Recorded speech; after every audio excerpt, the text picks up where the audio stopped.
there's no place like home for the holidays. And no matter how far away you roam, if you pine for the sunshine of a friendly gaze, for the holidays you can.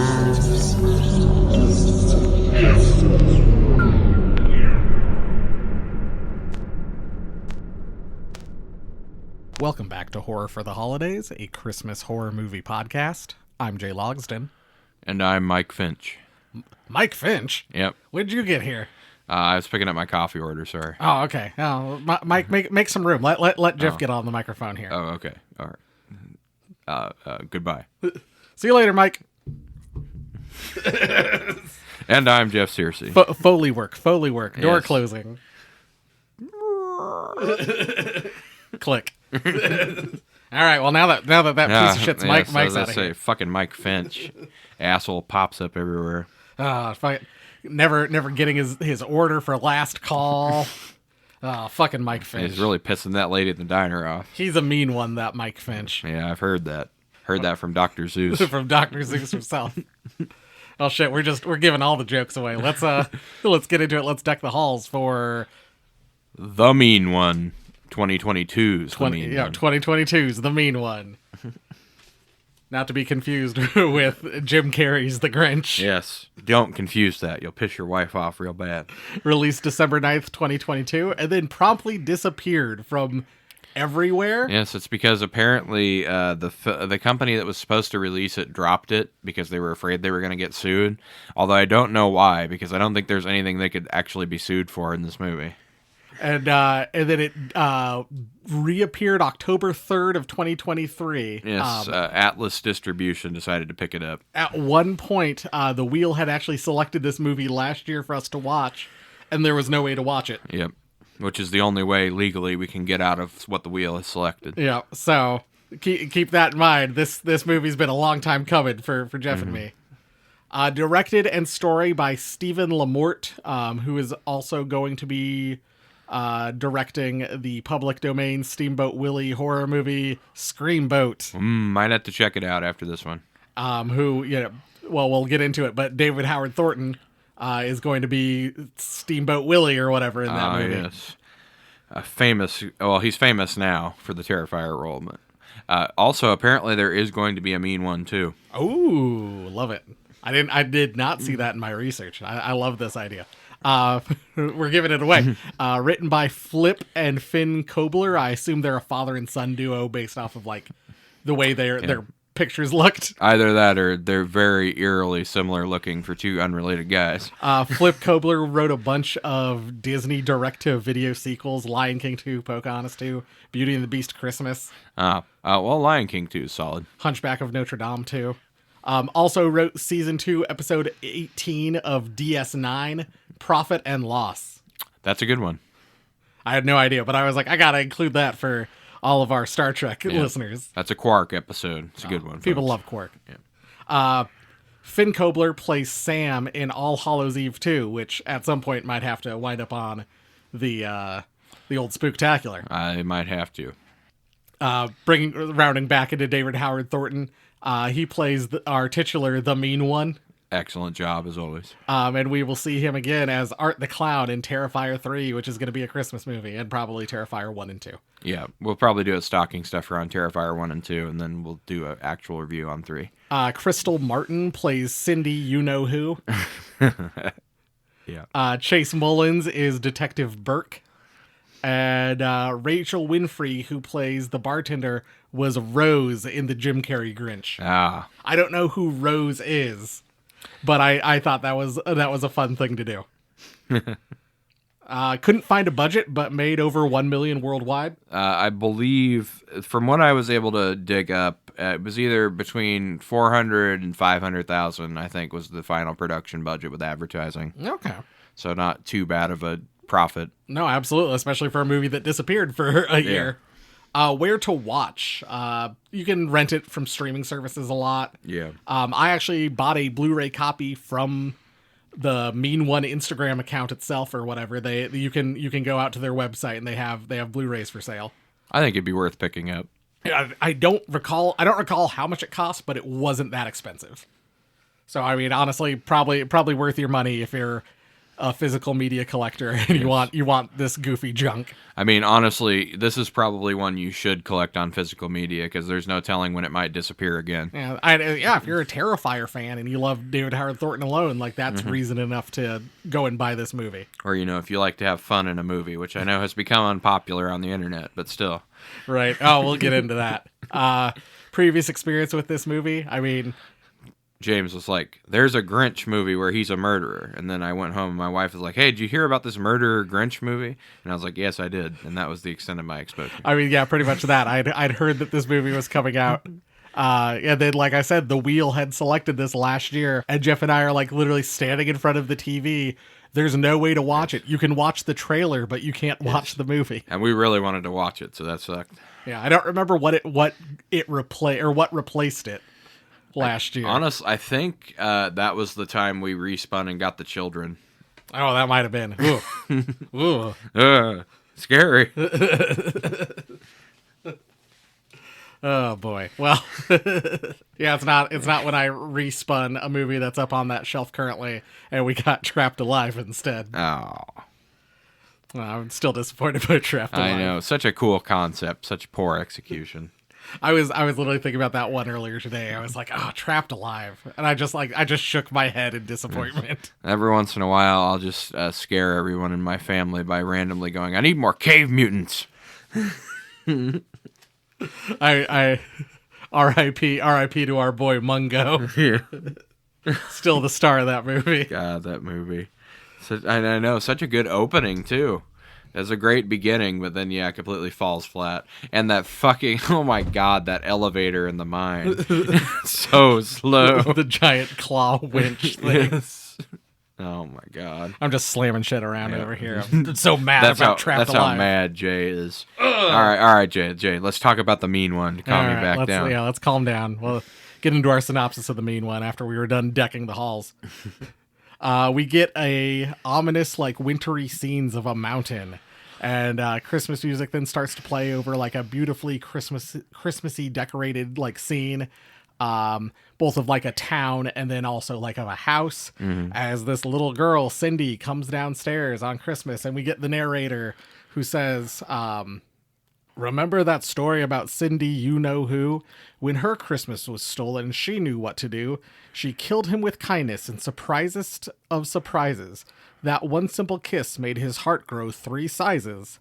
They loved their Christmas, those folks down in town. But what if I said that's not how it went down?" And we get scenes of kind of reminiscent of the Grinch, where Cindy goes downstairs and the Grinch pats her on the head and gives her and she goes to give him a necklace and then whatever, and then I think gives him a kiss on the cheek, and that's what made him love Christmas again. Yes, and he goes around throwing Christmas decorations back out of his bag and stuff. Yep, and Cindy saves Christmas. The typical Grinch story. We then get the tape rewinding, we get that rewind effect, and then it starts playing again, but it's no longer bright, beautiful colors. It's very gray and kind of dingy. Cindy goes downstairs, kind of a similar thing, gives the mean one the necklace, and then her mom's like, "Cindy, get away, he's a monster," and she goes up and attacks him. They start fighting. She's hitting him with a large nutcracker. Yes, that was pretty funny. And then he turns around to run, which causes the big bag of presents on his back to knock into her. Which pushes her backwards, and she falls and impales her neck on a spike. Yeah, like the fireplace poker. Yep, killing her, and then Cindy starts yelling "monster" as the mean one runs away. And that's what really breaks the mean one's heart. Yeah, and we get our opening credits and our title card, the mean one. Which, the original Grinch story very easily could have gone this way, Jay. If their parents had woken up and seen the Grinch in their house and started to beat the shit out of him. The narrator informs us that it's been 20 years, and Cindy and her dad are driving back into Newville to kind of see if it will help. Her therapist says it might help to go back to where it all started. Face the source of her fear. They're driving a car that's decked out like a Rudolph. You've seen the cars, listener. Yeah, the antlers and the nose. But the town is covered in snow and very Christmassy from above. And then on the street level, it's like, I don't know, like early spring where like the snow's starting to melt and like the sun's kind of shining. It was pretty funny to keep going back and forth between those two things. You get these beautiful aerial like wintry shots, and then it's like the ground and like, oh, there's a little bit of sad snow in the corner over there. Cindy and her dad get pulled over by the cops as we cut to them in the car singing 12 Days of Christmas. They talk about all three Frenchins. Yes, all three of them, Jay. All three did. They get pulled over by Officer Burke, who tells them that their decorations are not allowed by town law. Claims that it's like, oh, it would be distracting for other drivers. But this won't be the last time we hear that like Christmas decorations aren't allowed in Newville anymore. Well, and see, that was why I was wondering maybe, because, they do these aerial shots of the whole surrounding area being coated in snow, but the actual town isn't. I was wondering if that was on purpose. I couldn't find anything about it, but it's like maybe because Christmas isn't allowed or whatever. Yeah, I don't know. Yes, there are some maybe when they took the aerial shots, like, it was probably after Christmas. It's probably like we said, like it's springtime. No, it does seem like spring. I was wondering if they did that on purpose or if it just happened to be melting off when they were filming. Yeah, probably did the aerial shots first and then did the ground shots like later. And by that point, like the stuff had melted more or whatever. That's what I assume. The next morning, or I guess they arrive at the childhood home.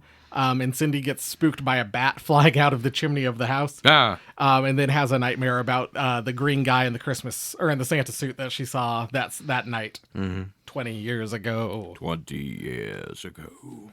The next morning at the diner, we are introduced to Mayor McBeans and Sheriff Hooper. Mayor McBeans was Sheriff Hooper's deputy 20 years ago. And Sheriff Hooper was like kind of dealt with Cindy after the aftermath of her mother's murder, and like didn't believe her that there was a green guy dressed as Santa Claus. Thought it was a guy wearing like a green ski mask.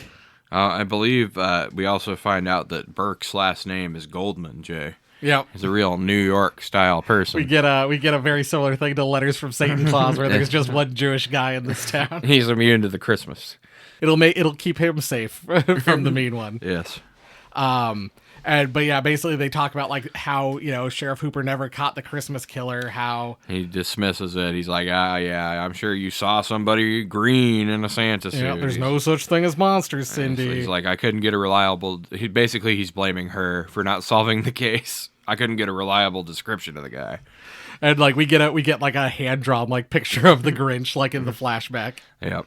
Her dad arrives talking about how supposedly no one in Newville is selling Christmas decorations anymore because no one buys them, or that people are just too busy to do with the Christmas stuff. And it has nothing to do with the Christmas killer being on the loose and people being frightened of him. No, that couldn't be, Jay.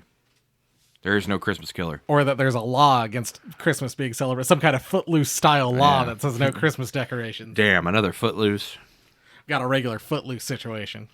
Back at Cindy and her dad's house, her dad finds some Christmas decorations up in the attic, so they at least start decorating their house, both inside and out, and got drinking hot cocoa. And there's a instrumental like Deck the Halls as this montage goes on. Cindy goes outside to take the trash out, and while she's outside, the door slams shut behind her. When she runs up to like try to get her dad to let her back in, he gets attacked by some mysterious person dressed like Santa Claus with green fur.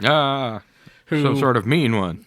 Like, I don't know, disembowels him and like punctures like a large pole like through his skull, like and straight out like the front door. Yep. That's the mean one for you, Jay. Cindy wakes up in the hospital, and Officer Burke tells her, and she tells Officer Burke that it was just like what happened before. And Mayor McBean shows up and like, oh, there's no such thing as the mean one, and there's no Christmas killer. We just need to do our job, Officer Burke. Yes, damn it, there is no Christmas mean one. Stop talking about it. Holiday mean one. Christmas, Jay. Christmas. A mysterious stranger then sits outside the hospital as the camera then cuts to the cemetery where Cindy attends a funeral, her father's headstone already made. Yeah, I know, right? Lightning quick in this town. And it's almost like a lot of people get killed up here.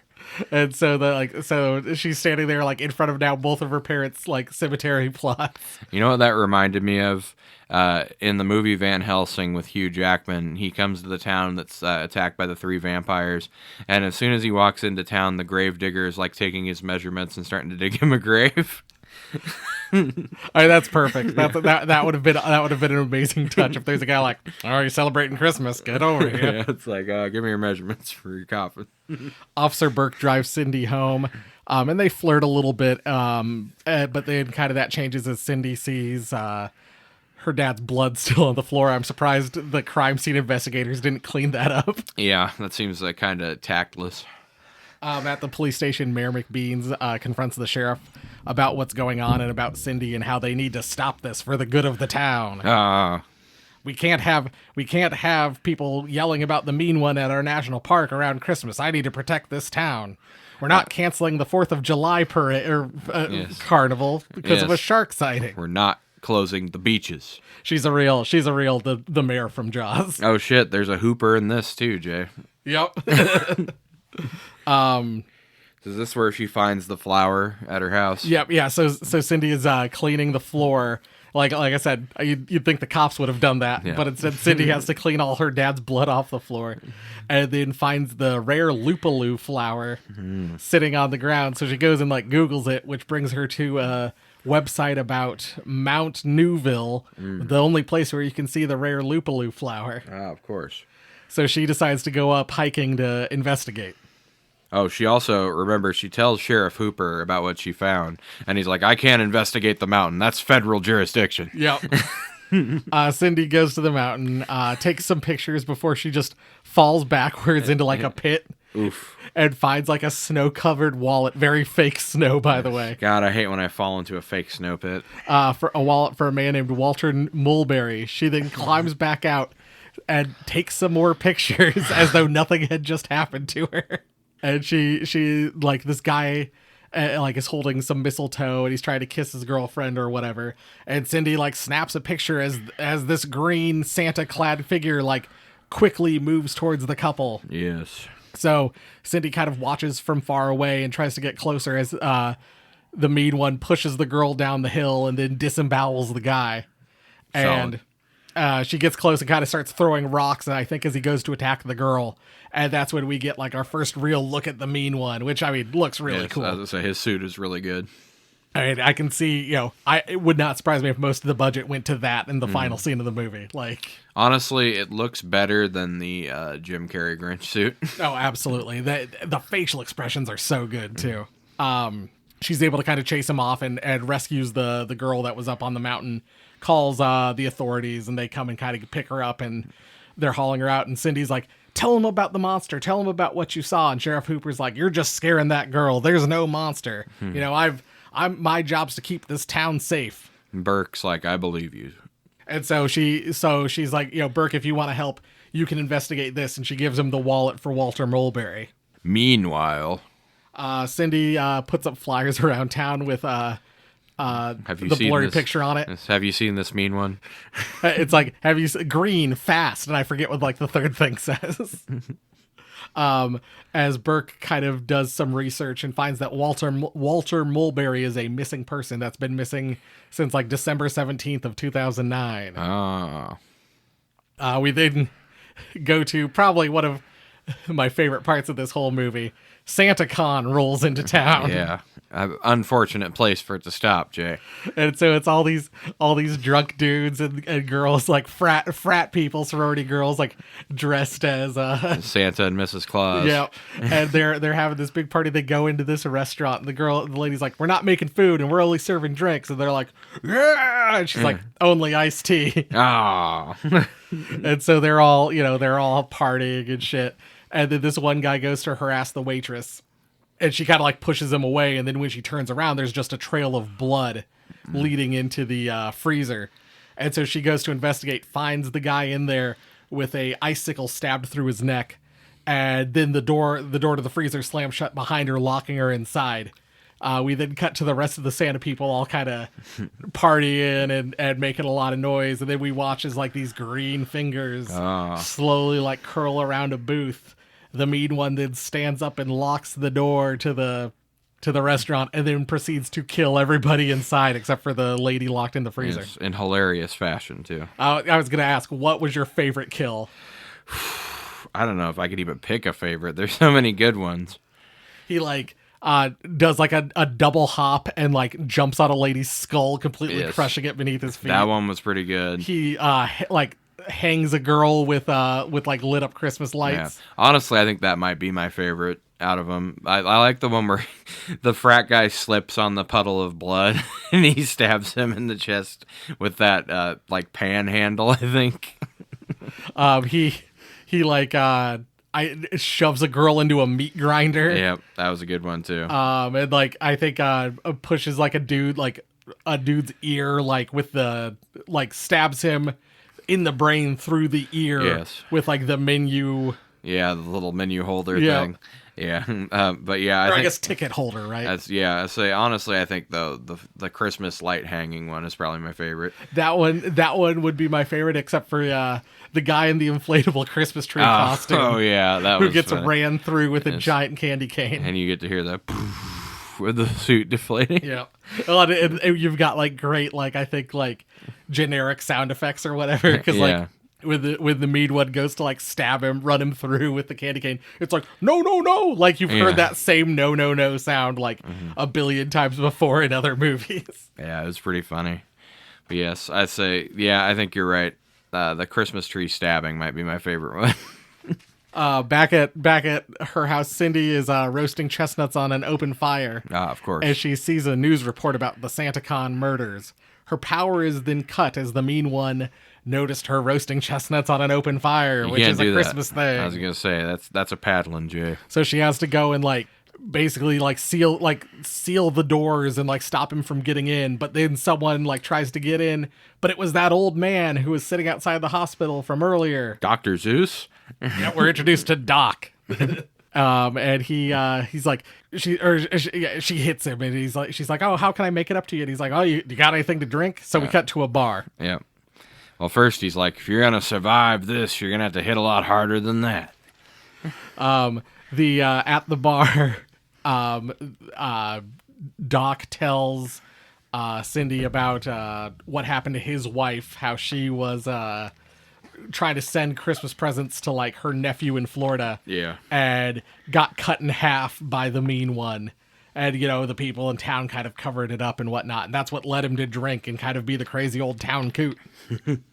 And they talk about how the Finch, order for Mike Finch. Yeah. And then later on, they just call him the mean one. He's a mean one, that Mr. He's slippery. He's smart. He's a mean one, that Mr. Finch. Last call for Mike Finch. Order up for Finch. Very well done. Yes, I enjoyed this. I liked it as well. Burke goes to the mountain to investigate, finds the mean one's cave with a bunch of dead bodies in it and Christmas decorations. And he uses a music playing dog with an antler, very similar to Max. Oh, yeah. To kind of distract the mean one to escape because like Burke was making noise, so he's able to kind of like throw stuff out and like kind of escape. But he finds more wallets and all these dead bodies. Mm-hmm. As he escapes, he runs into Doc, who then reveals that his name is like Matthias Zeus, Dr. Zeus. Yes, Zeus, like the god. No. Is this where Cindy goes through her training montage? Shortly. I'm waiting for the training montage. Later that evening, Burke visits Cindy, and their attraction grows. We get kind of this then sexy Christmas candle-lit scene as Cindy and Burke take a shower together, and they fuck. Then the mean one appears like outside the shower and kills Burke, which then causes Cindy to wake up from her nightmare, and she says, I'm going to kill it. And then a rock version of Carol of the Bells starts to play over a training montage. It's a training montage. She practices karate, she practices shooting, she practices wrestling moves. All the standards. Lays a bunch of traps around, decorates her house for Christmas because he won't show up if you're not decorated for Christmas. Exactly. So you got to decorate your house for Christmas. Got to lure him in. It's great. It's this great like extended montage set to Carol of the Bells. Amazing. Then later that night at Egg Heaven Restaurant, Yes, Jay. the owner has accidentally delivered Christmas decorations instead of bell peppers. He got jingle bells. Oh, damn. I hate when that happens. The mean one arrives, killing the owner with a meat cleaver before hacking him apart and putting his dismembered body parts back into the box. The delivery man then shows up and he's like, "Oh, sorry about that. Gave you the wrong order." And then just takes the box full of dead body parts and leaves the box of bell peppers on the ground. Well, at least he remembered, Jay. We learn that the mayor is fleeing town for the Christmas season. Burke reveals that all the wallets he found were missing hikers who went missing between Thanksgiving and Christmas. And all their pictures have like the mean one photoshopped into the background. It's pretty cool. And then they find out that like the website that has been luring these hikers there to Mount Newville is the rare Lupaloo flower website that Cindy was using earlier is being paid for by Mayor McBeans and Sheriff Hooper. They're luring people to sacrifice them to the mean one, Jay. To protect the town. Oh, what a movie. We then cut back to Mayor McBeans driving up the mountain. Her car dies, and maybe the battery starts malfunctioning or whatever. It flips her radio to a Christmas station playing at like max volume. It's like a version of "We Wish You a Merry Christmas." And so she's trying to get her car working, and then the mean one appears behind her, takes like a bite out of her cheek. Yep. And then, like, she's screaming, takes one of the vote for Mayor McBean stickers that she's been handing out throughout the movie, slaps it over her mouth, and then decapitates her with the trunk of the car. Like you do. Love it. It was great. Yep. Hooper then reveals to Burke that they've been luring these hikers and tourists to the mountain so they can protect the citizens of town. He's like, I'd sacrifice 100 people to protect the citizens of this town. Yeah, and they've also locked up Dr. Zeus for drunken disorderly. And at one point, we get a flashback that Hooper even admits to having seen the mean one. He went to investigate like a missing person, and there's like this girl who's like, kind of like standing there like asking for her, and he's like, "Come over here, Sandra," or whatever her name is. And like kind of tries to get her to come. She turns around and her eyes have been gouged out. Oh. And she has Christmas bows over each eye, but blood streaming down them. The mean one then like appeared behind her and like took a bite out of her neck, which, Sheriff Hooper's known about this kind of the whole time is the is the big reveal. Which we were beginning to wonder because he seems to cut off every investigation attempt about the mean one. Burke goes up to hunt the mean one, falls into a bear trap set for him, and we think that the mean one's about to approach him, but Sheriff Hooper arrives just in time to save him, and gets his leg out of the bear trap, and then gives chase further into the cave of the mean one, but gets killed because we hear him scream. Yep. Cindy and Doc show up shortly thereafter. They're able to get Burke to safety, and Cindy goes to her house to, and I quote, "roast the beast." I love it. I love it, Jay. We then get our final showdown at Cindy's very decorated Christmas house. Very reminiscent, I thought, of the 2018 Halloween, like that big scene. Yeah, it does feel similar, yeah. But yeah, so Cindy's like laying on the couch, like milk and cookies laid out, covered up with like a blanket. The mean one sneaks in, and he goes to get her, and he pulls the blanket away, and she's like, "Surprise, bitch," or something like that. "Merry Christmas, you green bitch." And like kicks him. Doc then starts like shooting from the outside with a sniper, and they lose him for a second as the mean one makes its way outside, attacks Doc. Yes. And then like Cindy and the mean one have like this extended fight outside the house, where Cindy like pulls out a shotgun wrapped in like candy cane wrapping, yes, and I think matching handguns. Yes, the shotgun was like the outside was painted like a candy cane. Yes, it was pretty. As soon as it popped out, I was like, yes. And then pulls out a bat wrapped in Christmas lights. Yes, gets the upper hand on the mean one. The mean one's able to fight back.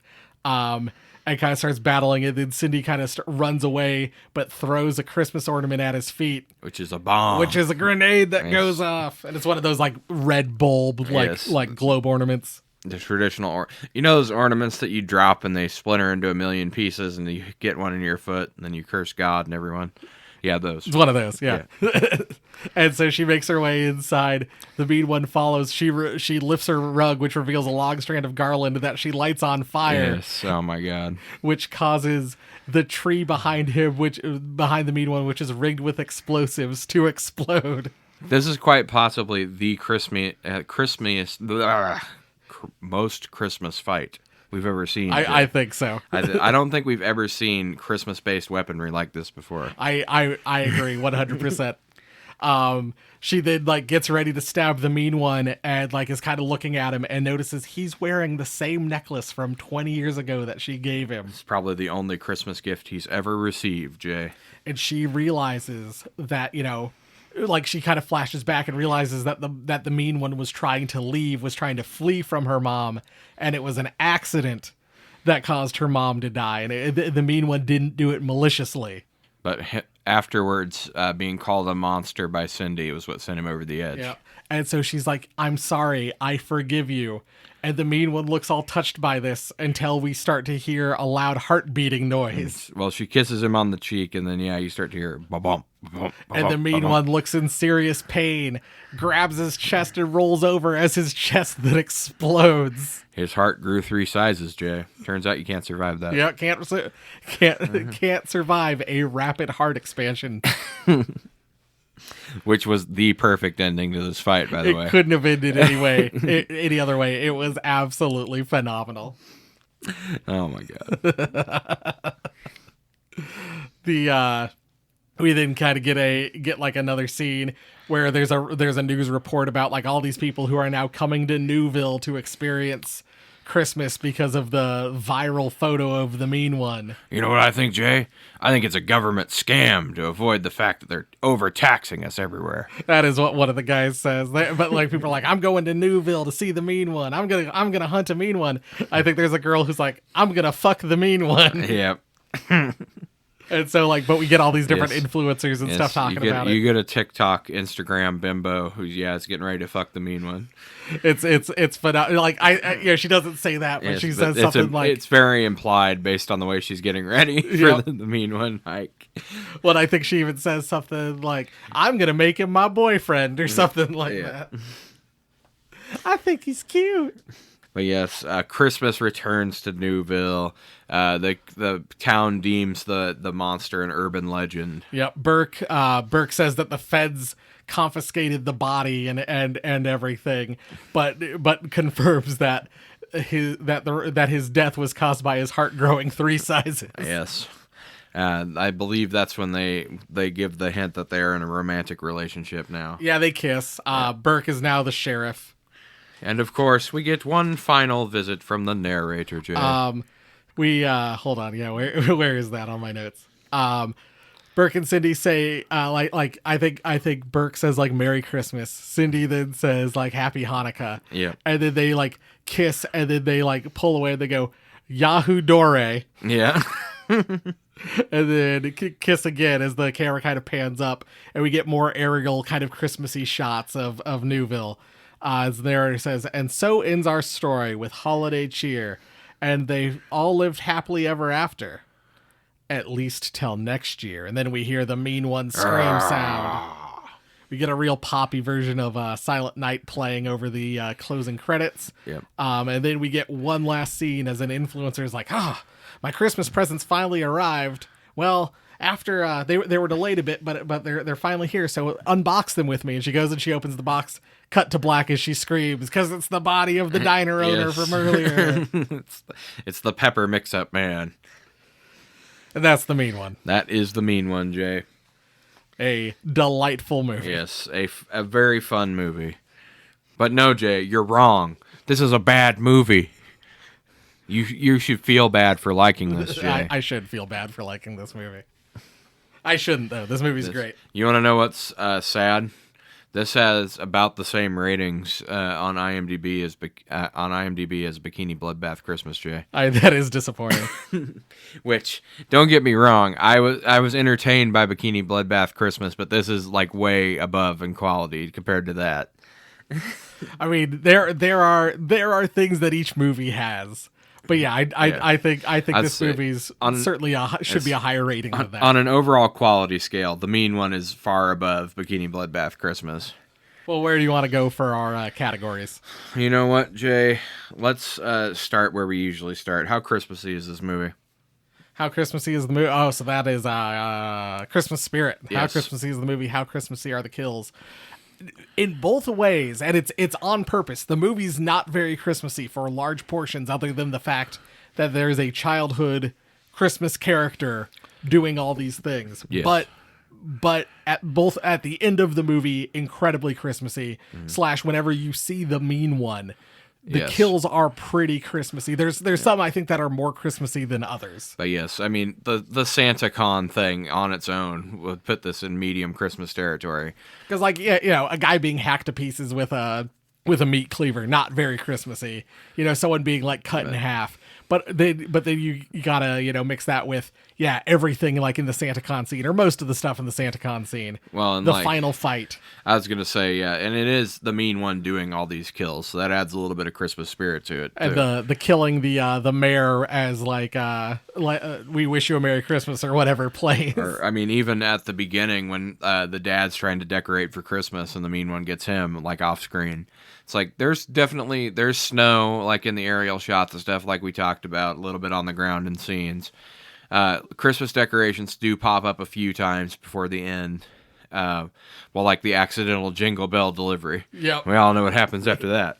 But yeah, I would say on a setting level, I would say medium Christmas, just because so much of the plot revolves around them purposefully excluding Christmas from the town. But the kills, I would say, are pretty Christmassy overall. It's just especially because of the SantaCon scene and the final fight with all the Christmas-based weaponry. Yes. I mean, like I said, I don't think we've ever had a more Christmassy fight than that last one. No, that's the overall of the movie isn't very Christmassy, but but also that's on purpose. That's part of the plot of the movie. But the scenes then that are incredibly Christmassy kind of make up for the fact that there's large parts that just aren't. Yeah, and especially at the end after the final fight with the mean one, which itself, like I said, incredibly Christmassy, but the town decorated after the mean one's curse is lifted or whatever. The Christmas decorations were pretty cool. And in a neat way, I was kind of thinking about it, like, the movie did what it's supposed to do. The mean one did steal Christmas. Yes, by his aura of fear. People were afraid to celebrate Christmas. No, which I thought like I didn't realize that till my second watch through it. I was like, no, this is actually the exact story. Yes, it is. It's literally the Grinch, but what if the Grinch was a murderer, basically? But yeah, I just as soon as I realized that, I had already enjoyed the movie, but when I had that realization, I was like, no, this is great. This is incredibly Christmassy. I know, probably not what you're expecting from a movie called The Mean One, but yes, it does actually work on multiple levels. Yeah, and so I think because of that, a pretty high Christmas, certainly a pretty high Christmas value, even if the kills are kind of peaks and valleys. Yeah, incredibly Christmassy, and then not at all Christmassy. I mean, the final fight alone for me makes me think yes, the ornament grenades and the tree bomb, plus the candy cane shotgun and weapons, is just plus. The whole ambush scene where the milk and cookies are out or whatever, and she's asleep on the couch. No, like you said, I completely agree. I don't know if we will get a more Christmassy. Maybe Michael Dougherty's Krampus is the only thing off the top of my head where I'm like, that might be more Christmassy than this movie. Yeah. At the when it's all said and done. Even then, they don't fight Krampus with Christmas themed weaponry or any of his servants. Yeah, instead his servants are Christmas themed stuff. Yeah. But yeah, it's one of those where it's like I completely agree. Yeah, I don't know that we'll get something better than this. I don't know. We might in the mean one too. We'll have to see. Oh, fingers crossed. But yeah, I would say it's pretty high Christmas, even though the plot of the movie revolves around, like we said, a Footloose style banning of Christmas. Let's do Christmas carols. Favorite quotes next. Merry Christmas, you green bitch. That line has been in my head since we watched it. That and the calling it Mr. Zeus, Dr. Zeus. So it's the thing you said, the Merry Christmas, you green bitch, with a gleam in his eye and a trigger finger that itched, the hunter proclaimed. So that's the narrator. And then you get Doc, Merry Christmas, you green bitch. Yes, I loved it. Cindy, when she snaps the pictures of the mean one, but they're like all blurry and shit. I have proof. Cindy showing Sheriff Hooper the image. What is this? Hellboy? Bigfoot? That's Hooper. Yeah. Cindy, you can see it's a monster. Then Hooper, are all monsters born blurry? Which is, reminded me of my thing where, like that I said to you, I think, where I'm like, Sasquatch's power is that all pictures of him appear blurry. He appears blurry on film and on digital frame, obviously. Merry things said by Santa Con participants. Merry fucking Christmas, asswipe. And then one guy like walks in and goes, Santa bitches, and everyone cheers for whatever reason. And then one of the guys says to the waitress, hey girl, I'll make you my ho ho ho. Cindy, she's like, don't you miss celebrating Christmas, Burke? And he's like, no, because we've just found out his name is Burke Goldman. I think at one point he's like, well, my nose, I fit right in with Newville. Yeah. Also, when Doc's giving his big speech about the mean one at the beginning of at the bar, yes, us folks down in Newville liked Christmas a lot, but that thing that lives just north of Newville does not. Yep. Oh, and of course we already talked about, but let's just do it one more time, Jay. He's a real mean one, that Mr. But last call for Mike Finch. Finch. Perfect way to get around copyright, by the way. It's so good. More movies need to do this. I mean, if the people, like I said, I think the people involved in Screamboat are involved with this. I assume we will get some jokes along those lines. Oh my God, some great Disney jokes coming, I'm sure. But yes, also shout out to David Howard Thornton. Excellent acting in the suit. So expressive in the face, and the way in the final fight scene where she's laying on the couch and he creeps up to her like the Grinch does in the cartoon, where his feet are like barely moving and his arms are outstretched and his fingers like walk across the floor. Oh my God. Well, that's my brilliant bulb. David Howard Thornton just does an awesome job. It's Art the Clown meets Jim Carrey's The Grinch. Yep. Mike Finch. He does a lot of the mannerisms from that movie, like we said, the walking on the fingers. Can we just say canonically that the mean one's name is Mike Finch? I think that's what we should call him from going forward. But yeah, just all of it looks so good. Like he does such a great job. That is he number one with a bullet. He is the star of this movie. Oh, totally. Yeah, my brilliant bulb was also just the mean one in general. I thought the costume was amazing. They did a really good job, like I said, better than the Jim Carrey Grinch costume, and I'm assuming they probably had significantly more money invested into that.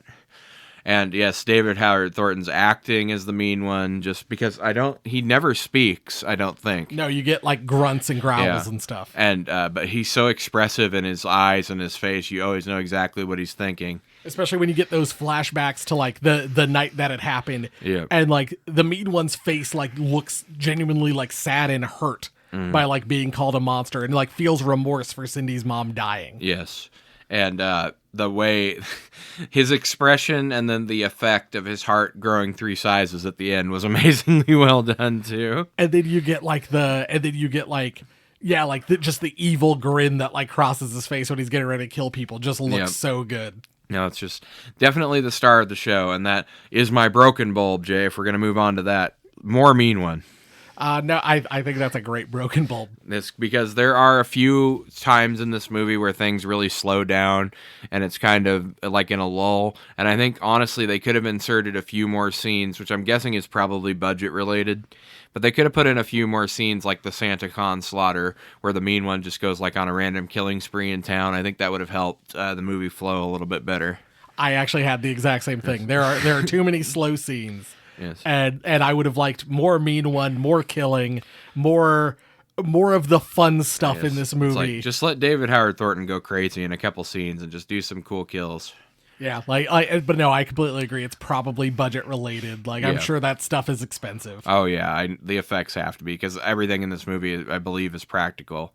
Like all the kills and stuff. But yeah, there's like a lot of like talking in the police station. Like I want to say like 4 or 5 scenes, and it's like maybe we could trim that down to 3. Mm-hmm. No, I thought, but it did a great job balancing the references to the original Grinch story, too. They did it just enough so that it's funny, but not too much where they beat you to death with it. No, I agree with that. They did a really good job. Yeah, exactly like you just said. Let's move on to Christmas wrapping, since that's kind of our last minor category here. So set design, costumes, effects, stuff like that. Like you've already said, the mean one looks fantastic. Oh, yeah. Amazing. I mean, the town looks good. I mean, it does look... They do a really good job making it look like it's like a depressing place to live. The practical gore effects look really, really good, but then there's a handful of times where we get some like cheesy fake blood, CGI blood. The CGI blood sprays in a couple scenes really stand out because the practical stuff is so good. You definitely can tell when they used it. Yeah, like I think they even do one to like splash blood on the camera lens or whatever, and it's like, you didn't need to do that. Yes, that's yeah, we don't need the CGI stuff. But I'm assuming, again, that was probably budget related. No, absolutely. All the Santas look cheap, which is kind of, I think, the whole point of the idea. I was going to say, yeah, that seemed like it was on purpose. Like, it's a bunch of frat guys fucking running around and shit. You know, my favorite being the inflatable Christmas tree. Yes. Like, I'm sure you could buy that at Spirit Halloween or something. Oh, yeah, I'm sure. Last thing for me is Cindy's house at the end. Just looks phenomenally decorated for Christmas. Yes, I wanted to shout out the Christmas-themed weaponry again. I love the ornament grenades. I love the candy cane painted shotgun. I loved Doc's little barricade he's shooting from out there. Has got a little model reindeer sat on the end of it.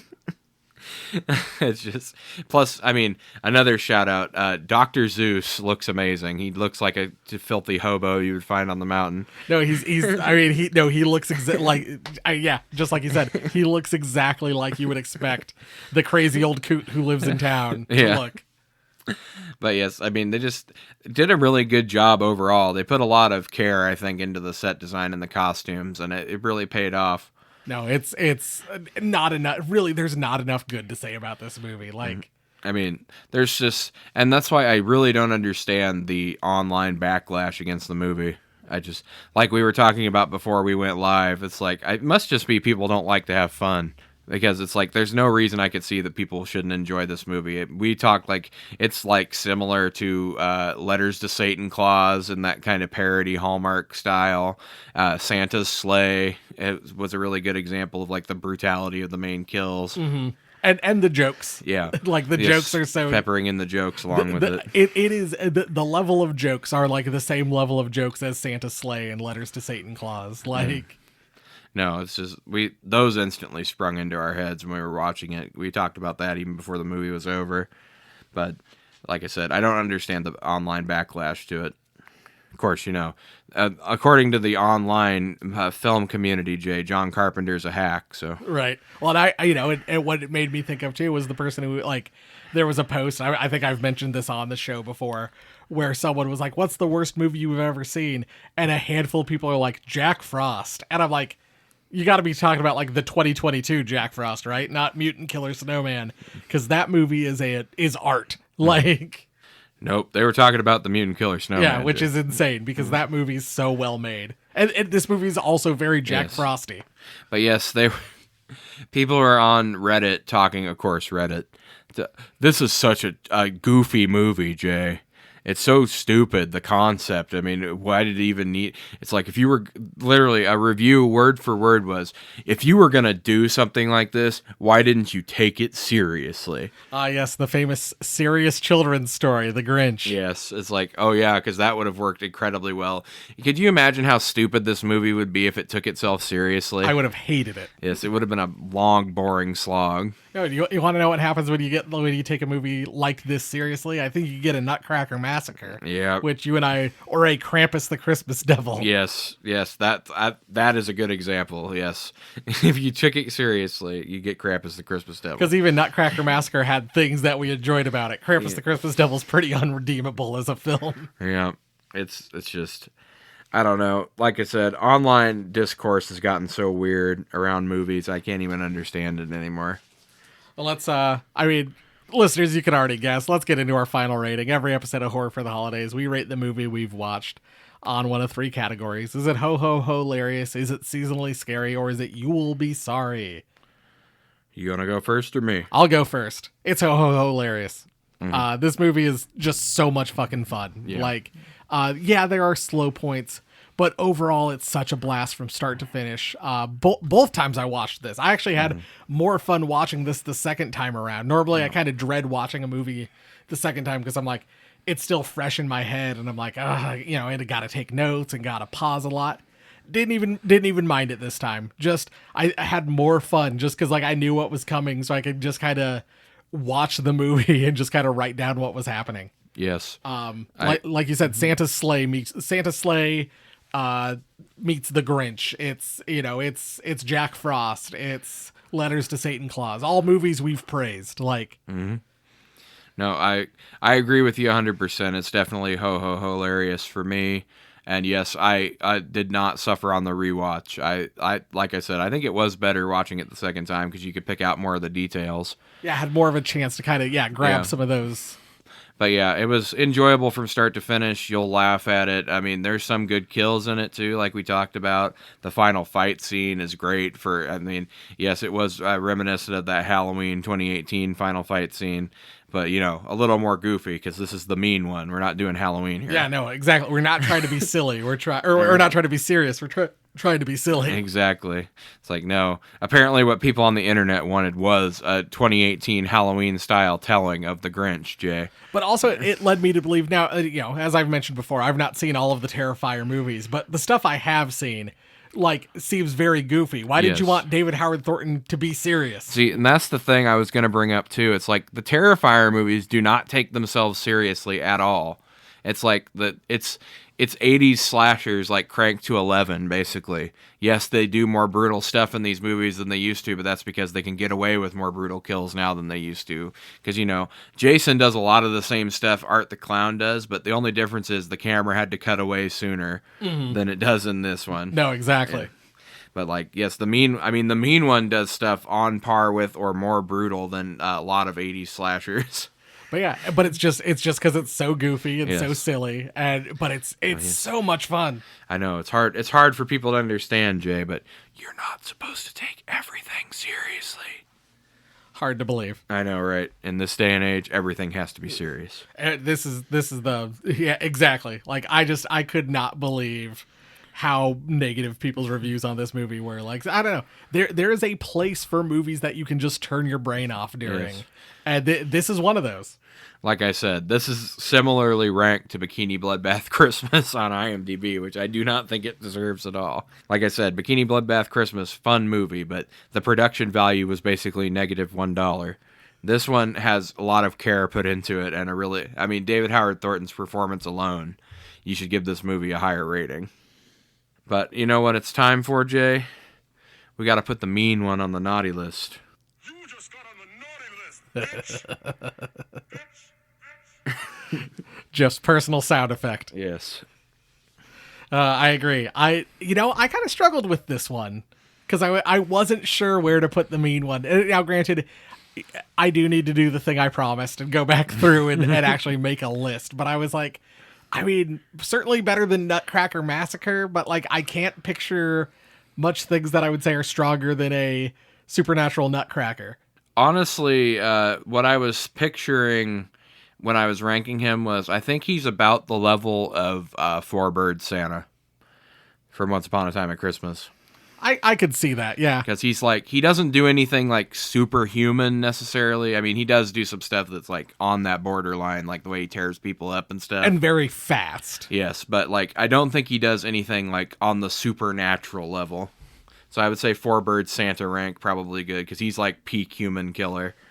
I think yeah, maybe just above that, but just below maybe some of our other stronger supernatural killers. I think he would probably lose against Jason or Michael Myers or somebody like that.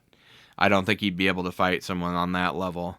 Certainly wouldn't survive an apocalypse. Couldn't beat Satan probably. No, Satan Claus. Yeah, I don't think Satan would lose to the mean one. I mean, I don't. If we when we inevitably add Krampus to the list, Jay. Well, we've already added a couple versions of him, but I don't think the mean one could beat Krampus. No, I agree. Partially, I think seriousness kind of versus goofiness, where But yeah, like overall, like no, this one beats I think shitty Krampuses, but does not beat Yes. like mean one stronger than Frau Peaches, Yes, definitely stronger than that. stronger than Christmas Devil Dirtbag Krampus, and Dirtbag Yes. Santa. Yeah, I think he's a little bit stronger than that, but I don't like the Were Krampus. I don't think he would beat that. Yeah, I kind of think- agree with you there. I think he's a little bit below that level. So yeah, that's like I said, we'll go through and maybe for a stocking stuffer, if we have things that contradict things we've said, Yes. we'll answer those questions later. Someday we'll do stocking stuffer, the definitive naughty list. Oh man, that's going to be a lot of work having to re-listen to all of our naughty lists. No. Well, Jeff, since you got to play your little sound effect, it's time for the Game Master to return. No, not the Game Master. And the Game Master has one question for you, Jeff. Fuck, marry, kill, miss. No. Killer Nutcracker, the mean one, and Jack Frost, the mutant killer snowman. You got to fuck one, you got to marry one, and you got to kill miss one. Honestly, I'm gonna marry the mean one, Jay, because he's not that bad of a guy. Yeah, when I you think at really the end of the boil day. it down to it. Now this leaves me with a very, very hard choice here, because I hate, but both of these guys would be terrible to have sex with. I think I'd rather have sex. I don't know. I mean, for my own personal ranking, I think I'm gonna go fuck Jack Frost and kill the Nutcracker. I think that's what I was gonna do too. I think we're matched there. Jack Frost at least has a personality because he was a human at one point. The Nutcracker, I just don't know. I couldn't do that. No, I kind of agree. I think I completely agree with you there. When I got done watching this, I was like, oh, I got to throw the mean one on the list. Who should I pair the mean one with? Oh boy. Well, you did a good job because that was a tough choice there. Yeah, but no, I completely agree. But yeah, the mean one's the obvious marry candidate because Fuck. he's not that bad. Fuck Jack Frost, marry the mean one, miss the killer Nutcracker. Yeah. The Nutcracker Massacre. All right, well, it's time to do another thing Jeff hates and shove some garbage in our faces in a segment we like to call... Garbage Day! Huh? No!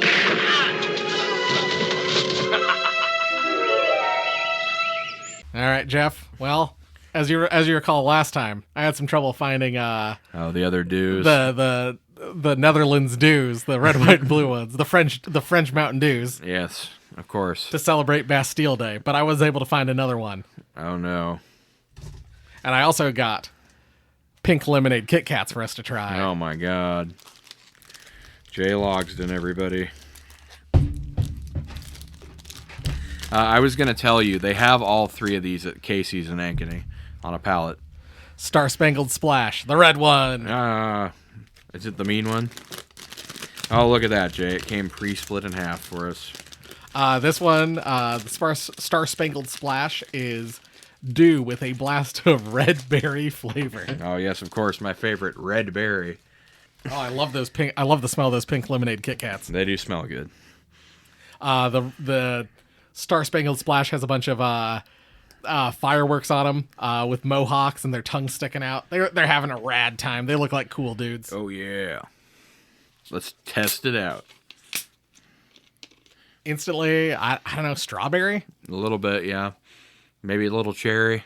Doesn't really taste like a whole lot. Yeah. That's the thing is, like we've said before, I almost feel like the colder they are, like, you got to let them get a little bit more down to room temperature or something. Yeah. Honestly, though, the closest thing it tastes like to me is a cherry popsicle, which I think they're probably going for bomb pop with the red, white, and blue. Oh, that's a good idea. Because the blue definitely tastes like the blue part of a bomb pop to me. Oh, you've had the blue one, huh? Mm-hmm.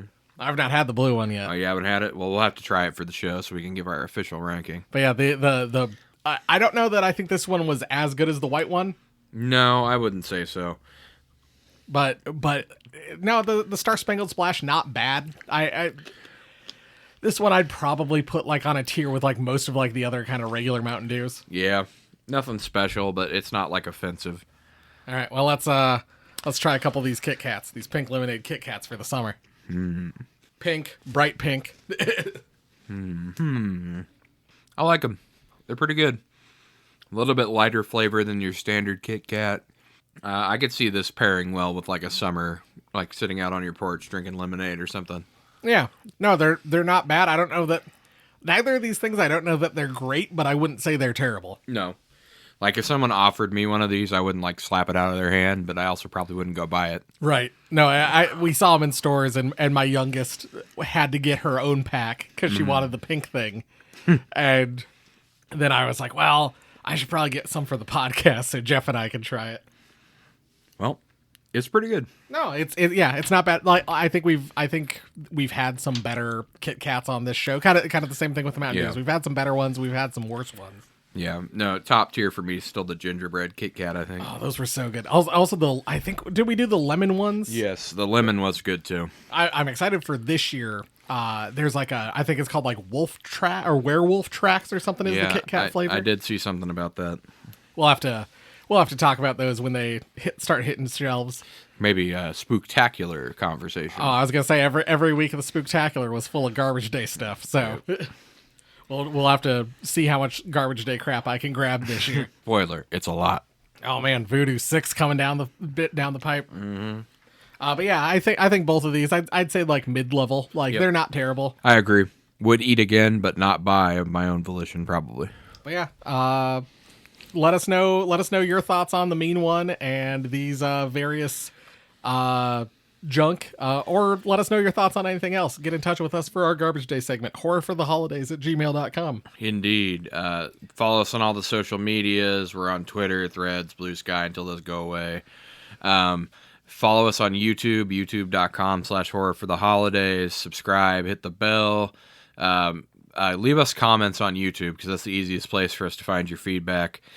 Weigh in on this online weird discourse about hating all fun movies, please. Yeah, there's a guy I follow on TikTok, or I guess our account follows on TikTok, like Pat Pippy Drippy or something is his account name. Oh, okay. And he did a thing the other day where he was like rating movies on how fun they are. Yeah. And like no, that's I think like at one point like Halloween, like he was kind of doing like the Halloween movies.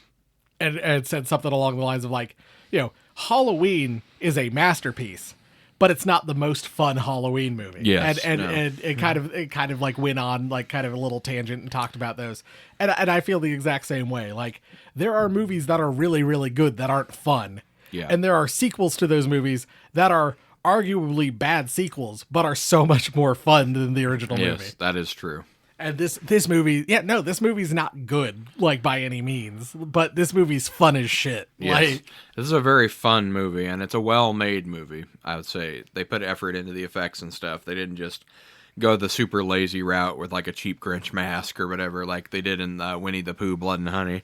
where they updated that for the next movie. Yeah. But yeah, no, this movie's fun. Like, absolutely weigh in on the fun thing. Also on social medias, we are at horror4 holidays at all those places. Yes, you can find us everywhere. And last but not least, leave us a review on your podcatcher of choice. Help spread the word about this show.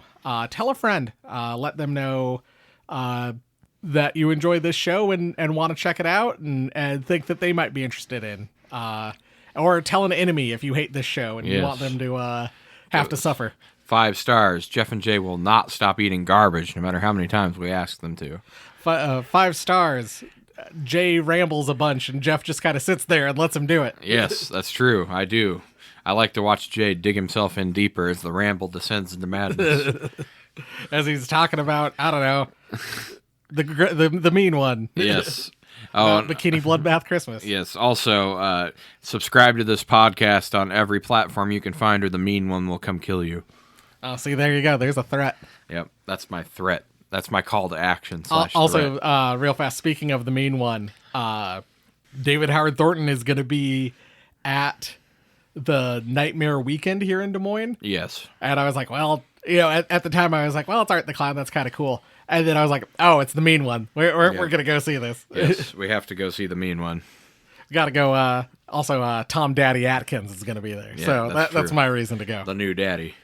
He's the honorary Riz King, while Mike Lombardo's the official Riz King. Well, and he's the new daddy because the old daddy John Saxon passed away. So sad, very sad. So we got new daddy Tom Atkins. All right. Well, we're straying into Jay's weird sexual fantasies now, so I think it's time to wrap up. Oh, Tom Atkins. All right. Well, anyway, we'll see you guys again in 2 weeks with the mainline episode, and next week with a stocking stuffer. Indeed. Thanks for listening. Goodbye. Bye.